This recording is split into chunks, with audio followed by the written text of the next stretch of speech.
మనకి రాజ్యాంగం ప్రకారం ప్రసాదించబడింది. అవును.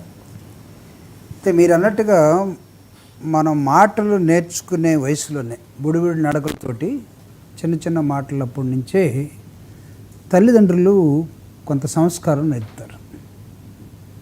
మామయ్య వచ్చాడు, నమస్కారం పెట్టు, అత్తమ్మ వచ్చింది, కాళ్ళు మొక్కు. ఇంకొంచెం పెరిగి పైకి వచ్చే కొద్దీ అబద్ధాలు చెప్పొద్దు, బూతులు ఆడొద్దు.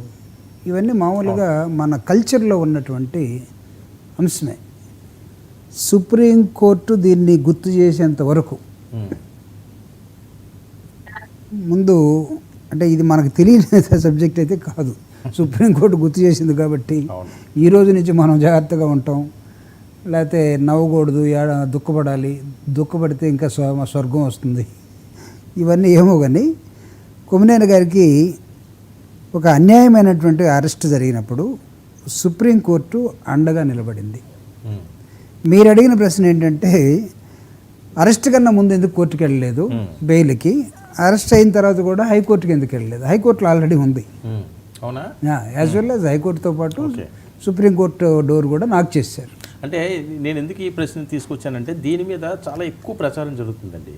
ఈరోజు అడ్వకేట్ కూడా మీరు బెయిల్ కావస్తే అక్కడికే వెళ్ళండి, హైకోర్టు నుంచి మీరు అప్పీల్ చేసుకోండి, సుప్రీంకోర్టుకి ఎందుకు వచ్చారని ప్రశ్నించాడు జడ్జి ముందే. అందుకే నేను అన్నాను అసలు ఏంటి ఇందులో ఏమైనా ఉందా అని. అవును, హైకోర్టులో లేకుండా కాదు, హైకోర్టులో లేట్ అవుతుంది అనే ఉద్దేశంతో ఆ ఆప్షన్ కూడా వాడుకున్నా వాళ్ళు ఇమీడియట్గా ఇచ్చేసారు. సో ఇక్కడ ఆప్షను ఇంకా ప్రాసెస్లో ఉంది ఇక్కడ ఉన్నటువంటిది. రెండవది, మీరు అరెస్ట్ కన్నా ముందు బెయిల్ తెచ్చుకోకపోయారా అంటే నాకు తెలిసి కొమ్మినేని గారిని అరెస్ట్ చేస్తారన్నదాకా ఆయనకు ఆలోచన కూడా లేదనుకుంటా. ఓకే, ఎందుకంటే ఇప్పుడు something like you're also a moderator. ఇప్పుడు నాతో పాటు కొంతమంది రావచ్చు, లేకపోతే మా ముందు వాళ్ళు ఉండొచ్చు, గొడవ పడవచ్చు, పోతూ ఉంటారు. సో ఇది ఒక ప్రత్యేకమైనటువంటి ఘటనగా, దురదృష్టమైన ఘటనగా చూడాల్సినటువంటి ఒక పరిస్థితి ఏర్పడింది రాష్ట్రంలో.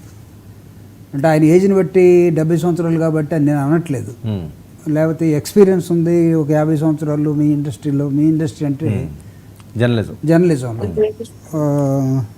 సో అది కాదు నేను అనేది.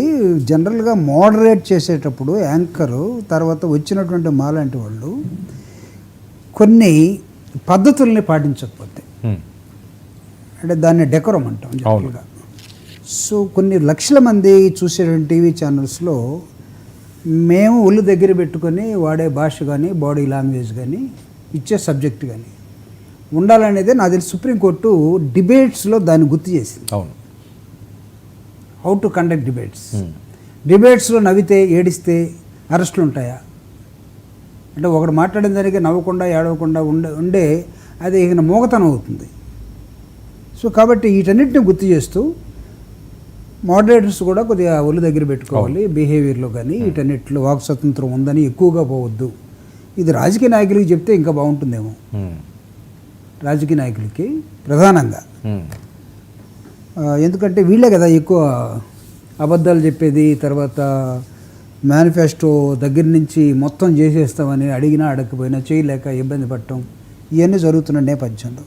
సరే, anyhow the happiest thing is కొద్ది రోజుల్లోనే, పోయిన ఒక 4-5 రోజుల్లోనే ఆయనకి బెయిల్ రావటం అనేది కొంచెం సంతోషించాల్సినటువంటి విషయం. సో దానికి ఆ సంతోషం ఇద్దరికి కూడా మంచిదే, అటు ప్రభుత్వానికి కానీ, ఇటు కొమ్మినేని గారికి కానీ, లేకపోతే వీక్షకులు కానీ. మీలాంటి టీవీ డిబేట్స్ కూడా రేపు ఆయన మీద అరెస్ట్ మీద పెట్టలేవు కదా, అయిపోయింది, కొత్త వాడి మీదే పెడతారు. ప్రభాకర్ గారు, మీరు ఏంటంటే ఎప్పుడు స్ట్రైట్ ఫార్వర్డ్గా ఉంటారు, ఏదన్నా ఓపెన్గా మాట్లాడతారు. నేను ఒక క్వశ్చన్ అడుగుతాను, నాకు స్ట్రైట్ ఫార్వర్డ్గా ముక్కు సూటిగా సమాధానం చెప్పాలి. మొన్న జరిగిన ఈ అంశాన్ని మీరు సమర్థిస్తారా?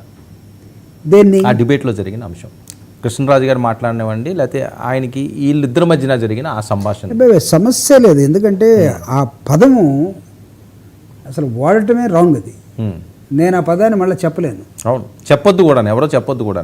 అదేంటన్నా తెలుసు కాబట్టి మనం మళ్ళీ అది ప్రస్తావించదు. ఇప్పుడు ప్రతిపక్షం ఏం చేసిందంటే వీళ్ళు ఒకసారి ఆ పదం అనేసి వదిలేశారు, ప్రతిపక్షం పేపర్లో ముద్రించేసింది, టీవీ డిబేట్లో పెట్టేసింది. వీళ్ళు ఒకసారి అంటే మేము 100 సార్లు చెప్తాం అన్నట్టుగా చెప్పేశారు. అందుకే నేను ఆ పదాన్ని వాడట్లా, సమర్థించే సమస్య లేదు. But at the same time వాడారు, వాడితే అరెస్టేనా? అదేనా? అది కరెక్టా? కరెక్ట్ కాదనేది ఈరోజు సుప్రీంకోర్టు చెప్పింది కదా. అది వాడిన అతను వేరు, నవ్విన అతను వేరు. అంటే తోడుకోడలు నవ్విందని చెప్పి తోడుకోడలు కూడా శిక్షిస్తామా?